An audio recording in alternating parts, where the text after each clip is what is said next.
we have to go through. So maybe Tim, we could start with the very basics while people are still coming in.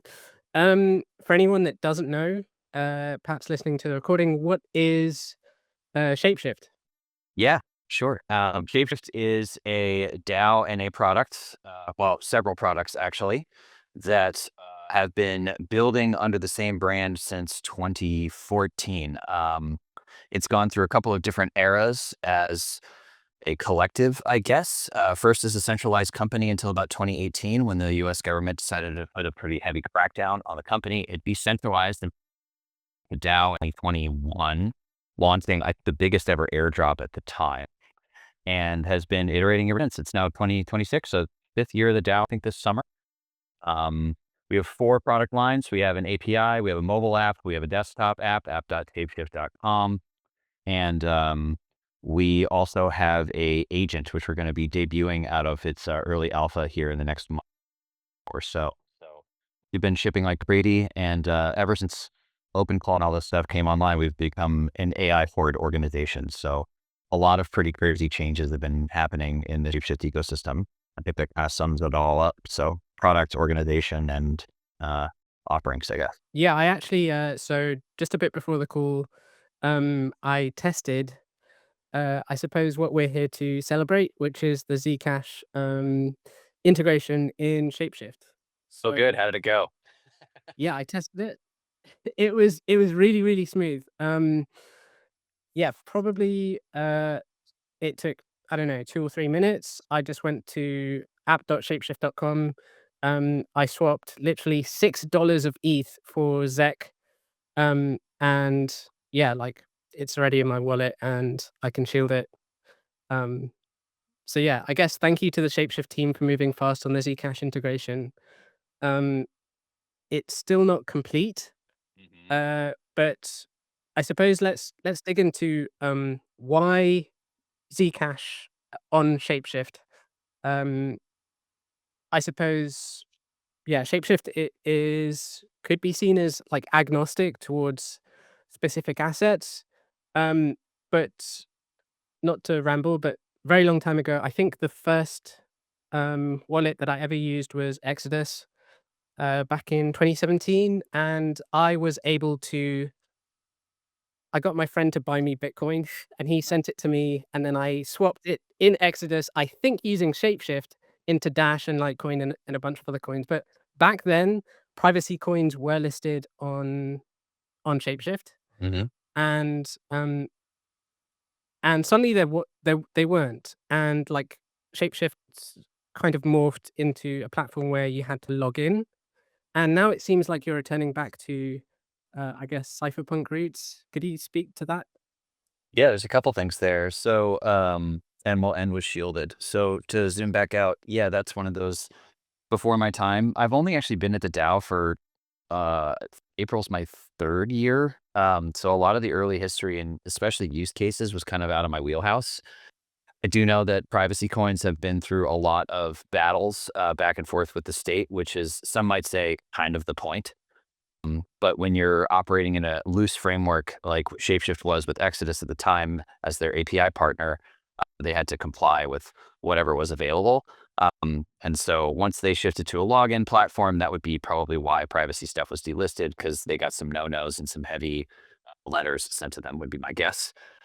Um, and along the way, once it decentralized and decided that it didn't really want to deal with any real state control and just be managed on Ethereum, which is where our voting token and governance token and now revenue sharing token, Fox, exists, that basically became much more non-custodial. So we're very much like a bring your own wallet, or you can use our native wallet, which we finally just integrated back into the repo. It was living in sort of like a weird nether region, and now actually is integrated fully into the app.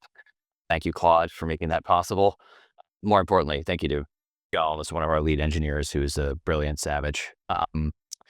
It means that we can do things like add Zcash relatively quickly.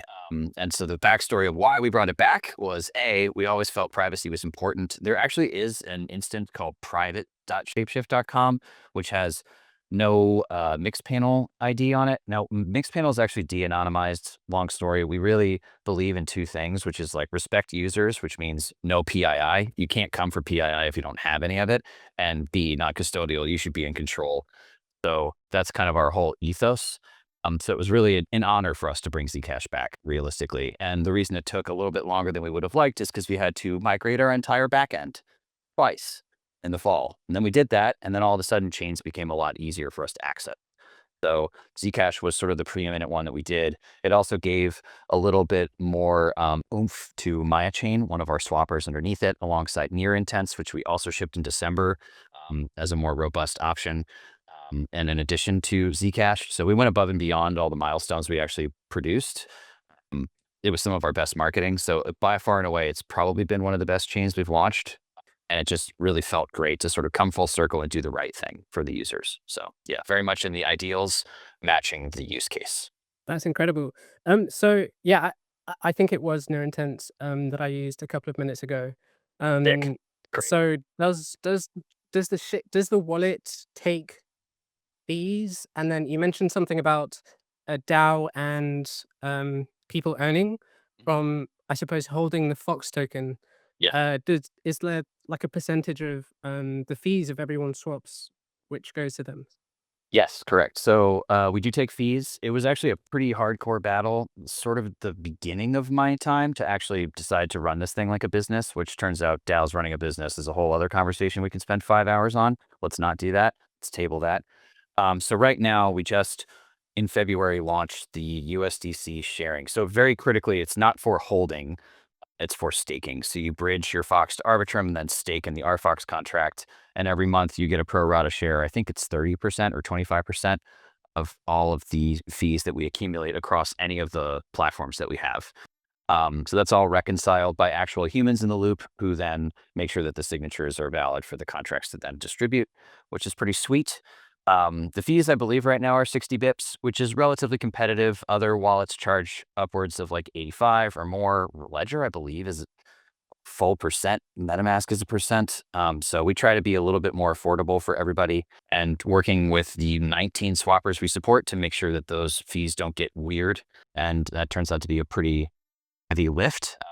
So we're wrapping that all into an API service, very similar to what we did for Exodus back in the day, so that if you do want access to 19 swappers and you don't want to deal with all the fee management, or if you do, we can give that to people. So yeah, those are the fees. That's how they're shared. That's how it all works. That's why it's tied to the token. One of the largest parts of becoming a DAO was letting governance just be enough, and it turns out it's not. And so we've finally provided that value to our users as of February of this year, which is really great. Actual utility. Let's Nice. go. Yeah, Zcash, I suppose, is still figuring out decentralized governance. It's hard. We recently, yeah, it's difficult.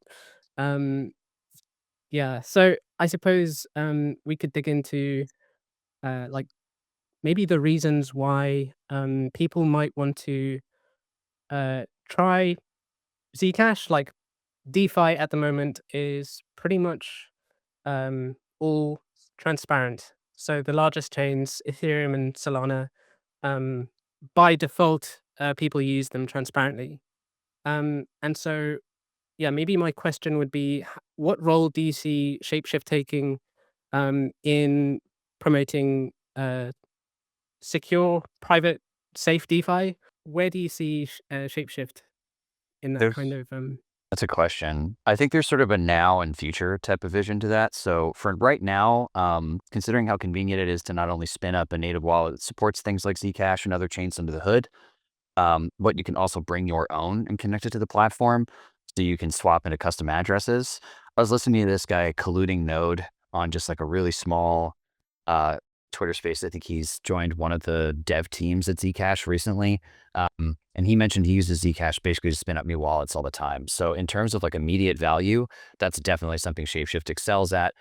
Mm, We aim to add shielded Zcash support at a certain point too. So not only will you swap, but you'll be able to shield, which would be really great. So you can move funds into a new place where people aren't really watching it as much. I think that adds a layer of privacy that's a little bit harder to bust through. And is something that we'd love to see users take advantage of. But really adding the shielding is kind of the last step there that makes that possible. Obviously, the network itself is pretty battle hardened, but that's the most immediate value. And then in the future, obviously, it's keeping an eye to, the EVM going ZK EVM, paying attention to more zero knowledge innovations. It'd be really nice to see a full DeFi chain that is like just zero knowledge by default, and watching TVL and users and protocols attract folks there. I think that's kind of the holy grail for privacy, which is, treating these things as if they were digital cash, like, not traceable, respecting people's privacy, presuming that, they're not criminals from the first thing, as opposed to whatever the heck else governments and states are doing, which you can also understand that's their prerogative. That's what they do. They have to do that because they are trying to search out and seek for frauds, bad actors, and people who do terrible things. So you can see both sides, but we stand more on the maybe we should treat people with a little bit more respect and dignity first. Absolutely. And yeah, there are already laws against like fraud, Yeah. and like, yeah, criminal activity. And it just seems like excessive overreach to like take away people's right to self custody their own funds. Oh yeah. Um, yeah, so it's good that Shapeshift does allow you to connect to your own wallet. Yeah, Um, and it's fully open source, so people could fork it, take it with them. They could run it themselves. It's not that crazy to run it locally. We have seen people who've done that actually, believe it or not. Drilling through your own wallet stack is kind of hard because you'll need access to nodes and some other stuff like that. But that's why we build open source. That's why we are a transparent organization. Is because it's built to be that everything in the open is just a better way to treat users.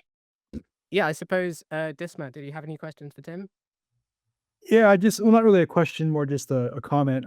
There are chains like Penumbra that offer this private by default swapping experience, but from what I've seen, that there's a trade-off between having that ability and liquidity, and I think finding that balance is the key moving into the future.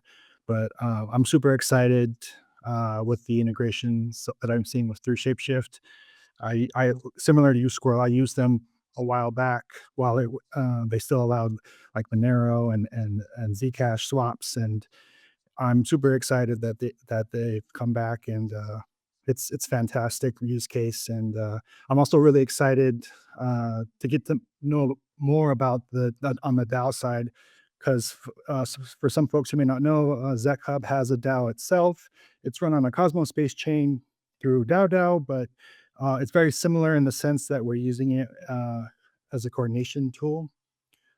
So I think we can have a lot to learn from each other in terms of governance, what works and what doesn't, and being able to communicate those in way is super important.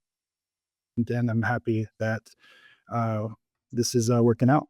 Yeah, awesome. I mean, DAOs can be incredible coordination tools as long as there's a decision layer. I think that's one of our toughest learnings is that if it's broad, it starts to not function after a period of time. Some people would call this a tragedy of the commons. I think that's a good way to discuss it. Um, but there's so much work these days happening with like AI native orgs that I think will actually achieve the true vision of DAOs in the first place, which is the contracts at the center, robots surrounding it, keeping it safe, and then humans in the loop to make sure that when the robots fall over, they can put them back up again. We'll see. Awesome.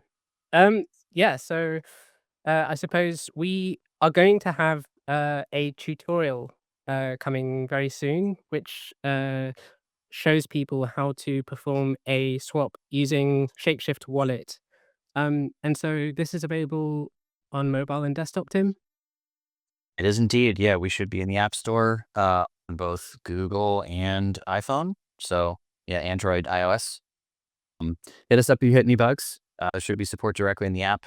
If not, you can just go to shapeshift.com/support, file a ticket, let us know if anything's crunchy.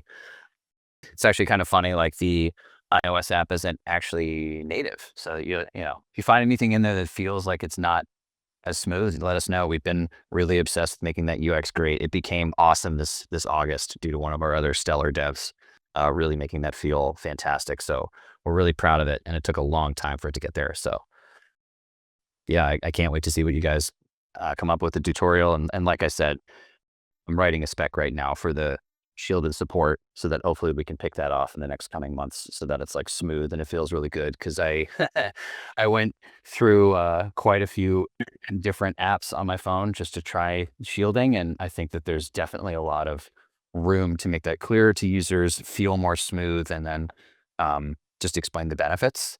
Right. So we'll get there. It'll probably be that it feels really good as the deposits into the shielded pool grow, which have been doing really well towards the end of last year. So hopefully that momentum continues because privacy becomes even more important as the world becomes multipolar and goes through the struggles it's going through right now. Yes, definitely.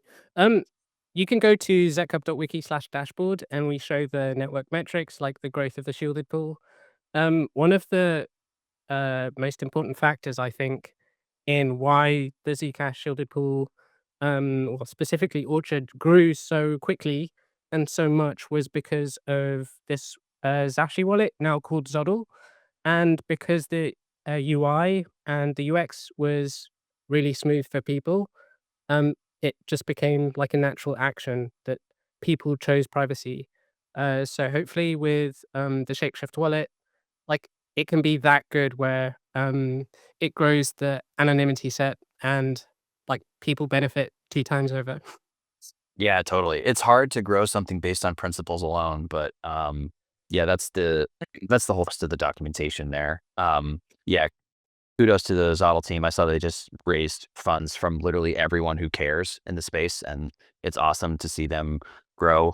Uh, we're very positive sum, so like the more folks who are building using Zcash and other chains, like the more this becomes like an open gateway to the frontier of where like finance becomes controlled by robots for all of humankind. Yeah, Yeah, it'd be back when I was at Maker, that was like an inside joke that no one understands. Back when I was at like Maker, my boss used to say that all humans doing finance should just be Python script. And now I slowly have seen the wisdom in this, like in 5 or 6 years in building in the space. I'm like, oh yeah, these are like relatively simple, straightforward things. As long as all the math is accounted for and there aren't any crazy like rounding error bugs, like they should be more reliable, theoretically speaking. But we'll see. I don't know. The world has a tendency to surprise you, right? yes, it does. What is it? Reality is stranger than fiction or something? Um, Yeah, got to keep the simulation running. It's got to be more fun. Otherwise, no one will stick around. yeah, so I guess we've covered like the history of Shapeshift, the current Zcash integration, um, and where people can go. So I guess the correct website that people should try this on is private.shapeshift.com, and no personally identifying information will be stored um, if you use that website. So I guess, yeah, we'll keep it short and sweet for today. Hopefully we can come back when shielded support is live. And Yeah, yeah, great. it's been super cool. Awesome. Thank you for joining us, Tim. Great. So thank you everyone for joining. I think we'll close for today and have a good rest of your day. Thank you, Bye, everyone. everyone.